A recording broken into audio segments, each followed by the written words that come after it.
नमस्ते प्रबुद्धजनों। मैं श्रीमती पूनम ठाकुर जागरण पब्लिक स्कूल से संबद्ध हिंदी अध्यापिका के रूप में एक बार पुनः आप सभी के समक्ष उपस्थित हूँ। इस नए दृश्य श्रव्य आलेख में आप सभी का अभिनंदन है। मैं आज जो पाठ लेकर आप सभी के समक्ष उपस्थित हूँ वह कक्षा 10 के क्षितिज भाग 2 के पद्य खंड से लिया गया है और उस कविता का नाम है कन्यादान और उसे लिखा है कवि ऋतुराज जी ने। अब हम कन्यादान कविता के कवि के संक्षिप्त परिचय को समझ लेते हैं। उनका नाम था ऋतुराज जी और उनका जन्म 1940 में भरतपुर राजस्थान में हुआ था। वैसे तो उन्होंने बहुत सी रचनाएं की, पर जो अधिक लोकप्रिय और महत्वपूर्ण हैं वे हैं एक मरण धर्मा और अन्य पुल पर पानी, सूरत निरत आदि। आपको सोमदत्त, मीरा, बिहारी पुरस्कार और पहल सम्मान से अलंकृत भी किया गया है। आपकी विशेषताओं को यदि हम जानना चाहें तो वे कुछ इस प्रकार हैं कि आप जो थे वो मुख्य धारा से अलग लोगों के प्रति संवेदनशीलता रखते थे। मुख्य धारा अर्थात प्रशासनिक, आर्थिक और राजनैतिक और समस्त सुख सुविधाओं से पूर्ण जो एक समाज है उससे अलग कुछ लोग हैं जो गरीबी में जी रहे हैं, जो शोषित हैं, अन्यायग्रस्त हैं और मूल सुविधाओं से वंचित भी हैं। उनके प्रति आपकी संवेदनशीलता आपकी व्यक्तित्व की परिचायक है और कन्यादान कविता इसी विचारधारा की एक कड़ी है।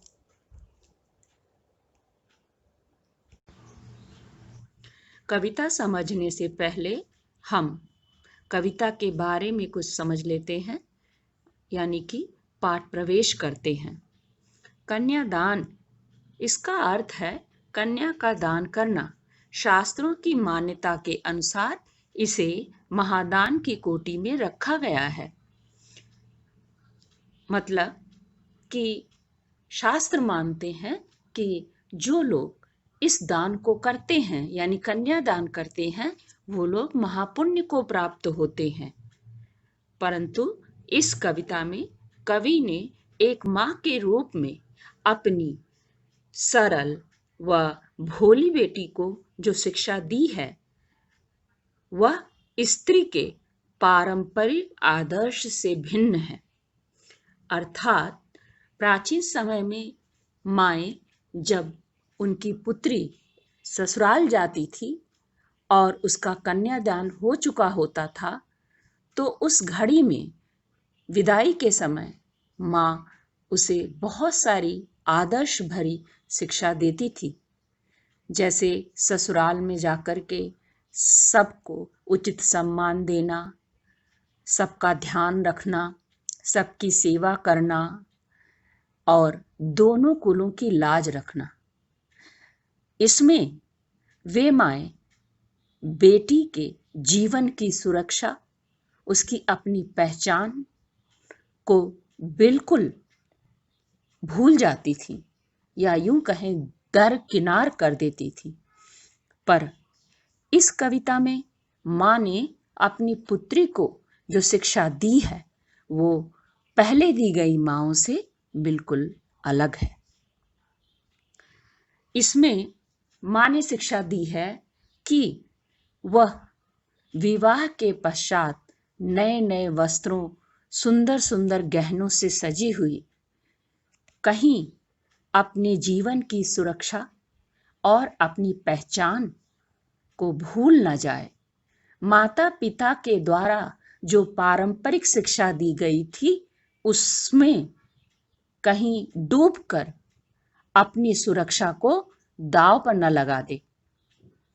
और यदि उसकी सुरक्षा, उसकी अस्मिता यानी पहचान कहीं भी घायल होती दिखाई पड़ती है तो वह सजग हो जाए और उसका विरोध करना भी सीखे।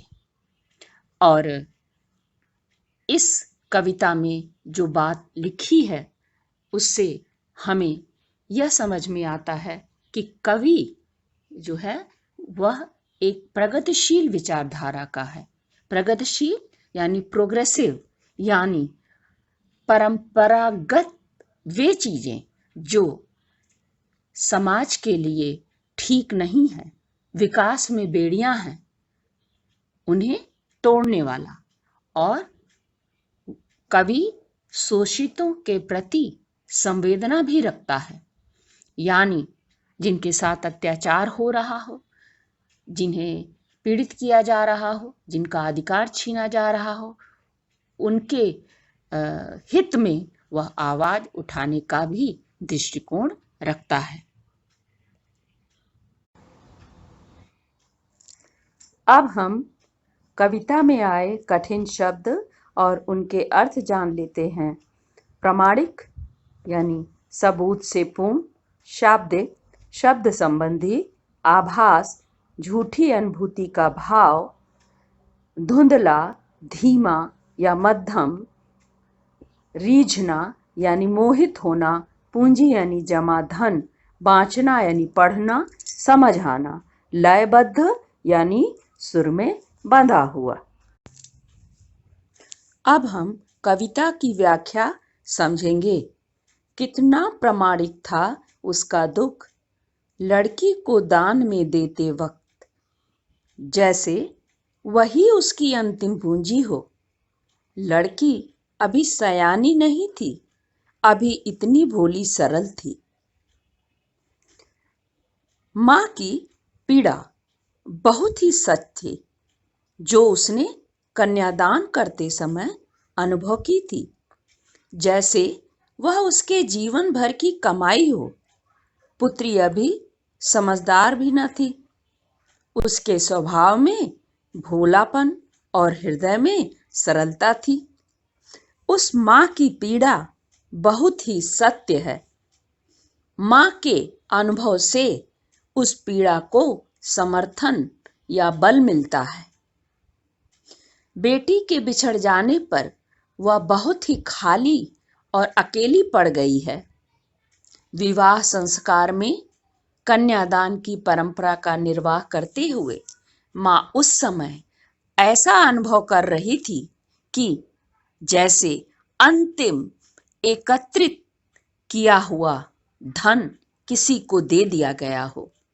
यहाँ पर बेटी को माँ की अंतिम पूंजी बताया गया है, क्योंकि बेटी जो होती है ना, माँ के सुख दुख की भागीदार सहेली की तरह होती है। आज वह उससे बिछड़ रही थी, जैसे किसी की अनमोल पूंजी आज उससे दूर हो रही हो।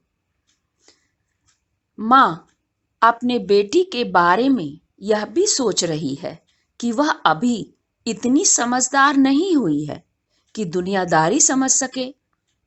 अभी संसार के छल प्रपंच को समझने के लिए पर्याप्त परिपक्वता यानी कि एक समझ उसमें नहीं आई थी। वह भोली है, यानी सरल स्वभाव वाली है, इसलिए उसका बाल मन केवल सुख और प्रसन्नता का अनुभव तो करता है, पर दुखों को पढ़ नहीं सकता है। केवल प्रसन्न रहना जानता है, चंचल रहना जानता है, पर दुखों की कठिनाई और दुखों को झेलने का अनुभव उसे अभी नहीं होता है। यह सोचकर माँ चिंतित हो जाती है। कविता का दूसरा भाग कि उसे सुख का आभास तो होता था, लेकिन दुख बांचना नहीं आता था। पाठिका थी वह धुंधले प्रकाश की, कुछ तुकों और कुछ लयबद्ध पंक्तियों की।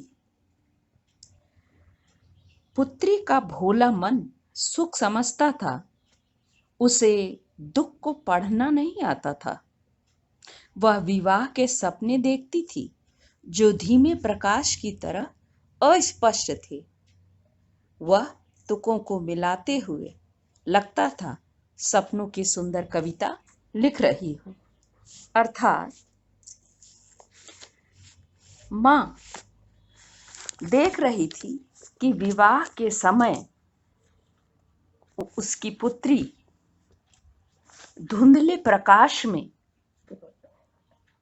भविष्य के सुनहरे सपने देख रही थी, विवाह की सुंदर कल्पनाओं में डूबी हुई थी। जिस प्रकार धुंधले प्रकाश में कुछ भी स्पष्ट दिखाई नहीं देता, ठीक उसी प्रकार विवाह के सुंदर सपने उसे भी स्पष्ट दिखाई नहीं दे रहे थे।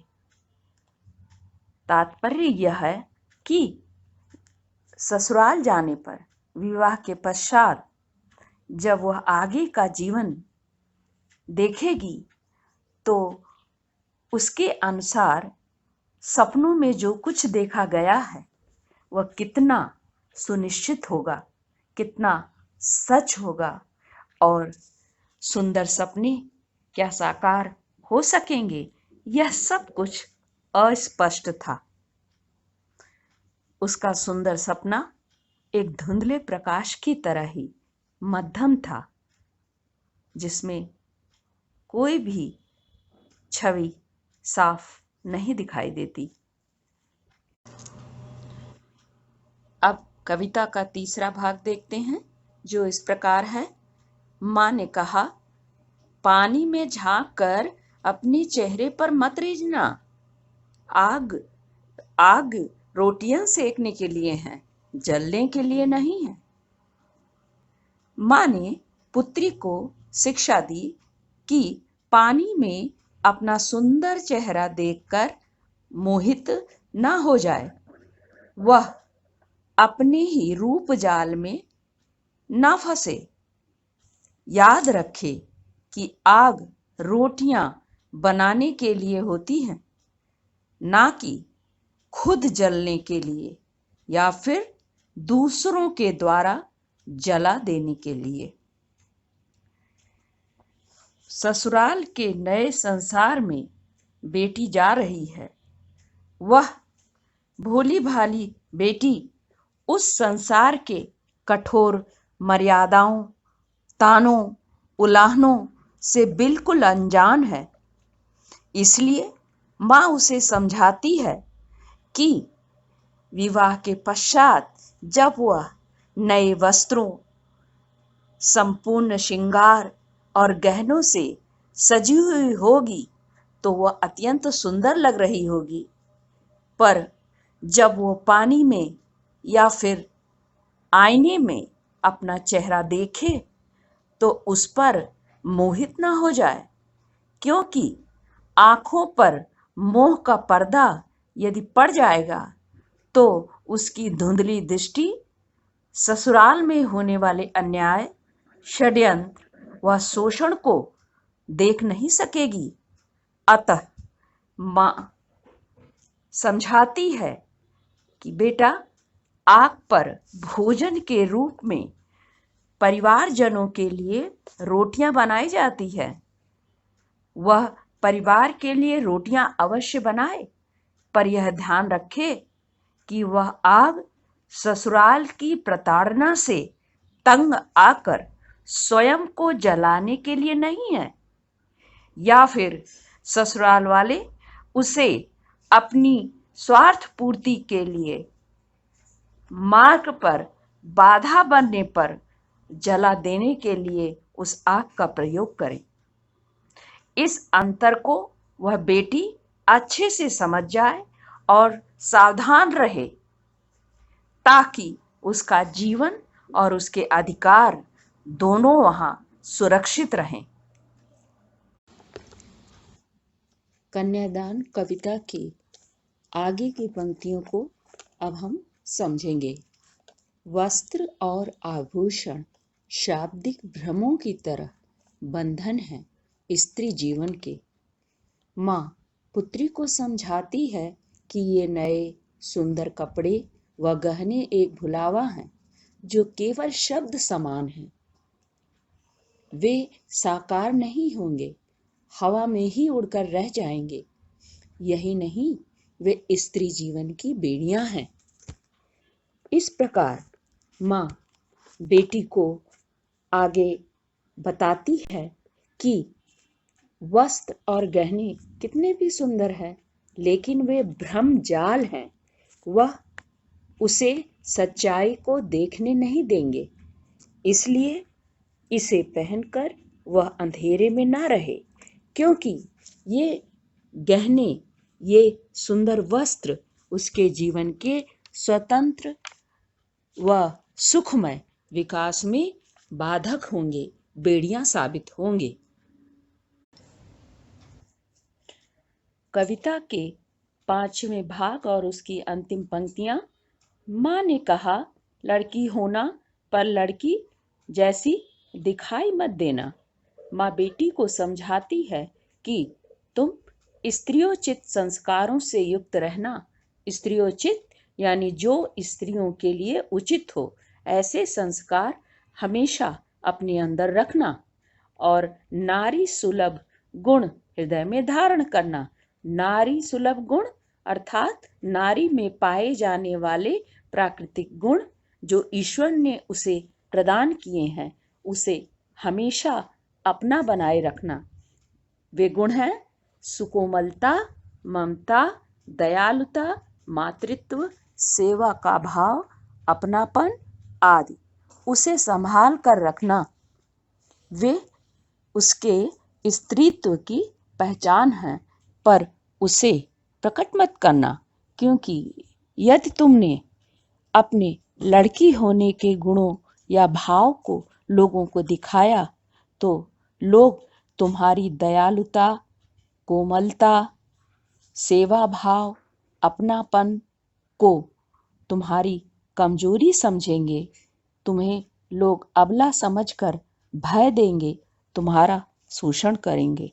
अतः अपने अस्तित्व व व्यक्तित्व और सुखद वैवाहिक जीवन की सुरक्षा के लिए सदैव जागरूक रहना व सावधान रहना। अब प्रस्तुत है कविता का काव्य सौंदर्य।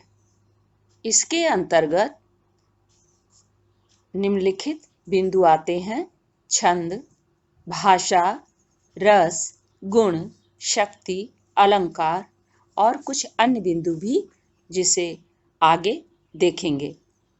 छंद। इस कविता का छंद अतुकांत है। इसे छंद मुक्त कविता भी कह सकते हैं। अतुकांत यानी पंक्तियों में तुकबंदी नहीं है, पंक्तियां मात्राओं में एक बराबर नहीं है, छोटी बड़ी हैं। छंद के अनुशासन का पालन नहीं किया गया है, अतः ये छंद मुक्त कविता है। भाषा खड़ी बोली है और इसमें कवि ने संस्कृत भाषा के कुछ शब्द जैसे प्रमाणिक, आभास, पाठिका, आभूषण आदि और लोक भाषा के कुछ शब्द जैसे सयानी, बाँचना, रीझना आदि शब्दों का सुंदर मेल किया है। रस। इस कविता में माँ का अपने पुत्री के प्रति असीम स्नेह दिखाया गया है और स्नेह होने के कारण यहाँ वात्सल्य रस की उत्पत्ति होती है, परंतु इसके साथ साथ अन्य कई रस आते जाते हैं संचारी भाव के रूप में, जैसे वेदना, चिंता, लड़की से बिछुड़ने का भाव और उसकी तकलीफों की चिंता आदि। गुण। इस कविता का गुण प्रसाद है, यानी इसकी भाषा का जो गुण है वो प्रसाद है। और भाषा ना तो बहुत मधुर है और ना ही बहुत कठोर शब्दों में लिखी गई है। मध्यम श्रेणी का गुण होने के कारण इसका गुण प्रसाद गुण है। शक्ति अभिधा है। अभिधा यानी जो लिखा गया है वही वही समझा भी गया है। कवि जो कहना चाहता है उसे उसने सीधे शब्दों में लिखा है, इसलिए यहाँ अभिधा शक्ति है। और अलंकार, अलंकार में यहाँ पर उपमा अलंकार, जैसे वही उसकी अंतिम पूंजी हो, अर्थात बेटी को कवि ने अंतिम पूंजी के समान बताया है। दूसरा, वस्त्र और आभूषण शाब्दिक भ्रमों की तरह, अर्थात यहाँ पर कवि ने वस्त्र और आभूषण को शाब्दिक भ्रम के समान बताया है। अब हम काव्य सौंदर्य का शेष भाग देखेंगे। कविता की कुछ अन्य विशेषताएं: प्रतीकात्मकता, जैसे धुंधला प्रकाश अनिश्चित सुख का प्रतीक है। विरोधाभास अलंकार, लड़की होना पर लड़की मत दिखाई देना, इसमें विरोधी परिस्थितियों का आभास लगता है, अतः विरोधाभास। काव्य सौंदर्य और पाठ व्याख्या अब समाप्त होती है। अब कविता समाप्त होने के बाद अभ्यासार्थ कुछ प्रश्न। प्रश्न नंबर 1, अंतिम पूंजी से कवि का आशय क्या है? 2, लड़की होना पर लड़की मत दिखाई देना, ऐसा माँ ने क्यों कहा होगा? 3, माँ ने बिटिया को क्या क्या सिखाया? 4, धुंधला प्रकाश किसका प्रतीक है? 5, पुत्री दुख क्यों नहीं बांध सकती थी? बच्चे यह प्रश्न व्याख्या के आधार पर स्वयं करेंगे और आशा करती हूँ कि वे सभी प्रश्नों को अच्छी तरह करने में सफल भी होंगे। परिदृश्य में जो चित्र है वह प्रतीकात्मक है। इसमें एक ही डाली पर 3 फूल खिले हुए हैं। एक सफेद और बड़ा है जो बालक का प्रतीक है। 2 छोटे और लाल हैं जो बालिकाओं का प्रतीक हैं। दोनों समान रूप से वातावरण में अपनी शोभा और सुगंध फैला रहे हैं। प्रकृति ने इनमें कोई अंतर नहीं किया है, पर हमारा समाज एक ही माता पिता की 2 संतानों में अलग अलग दृष्टिकोण रखता है। वहां बालक तो कुलदीपक होता है, कुल का तारणहार होता है, और बालिकाएं दान की वस्तु, धरोहर, पराया धन होती हैं। यह भेदभाव मन में एक विचार उत्पन्न करता है कि यदि बालक कुलदीपक हो सकता है तो बालिकाएं भी कुलदीपिका अवश्य हो सकती हैं। मां अपनी दोनों संतानों को एक समान पालन पोषण करते हुए बड़ा करती है, परंतु उसमें से बालिका को सामाजिक मर्यादा का निर्वाह करते हुए, वैवाहिक परंपरा का निर्वाह करते हुए कन्यादान के रूप में दान कर देती है। अब मां की पीड़ा कितनी प्रामाणिक है, कितनी सच्ची है, कितनी हृदय को छू लेने वाली है, जो उसने स्वयं भी अनुभव किया है और आज बेटी को दान में देते समय भी अनुभव कर रही है। इस कविता के रचनाकार श्री ऋतुराज जी ने अपनी प्रगतिशील विचारधारा से हमें जुड़ने की प्रेरणा इस कविता के माध्यम से दी है। इसी के साथ आप सभी का बहुत बहुत धन्यवाद।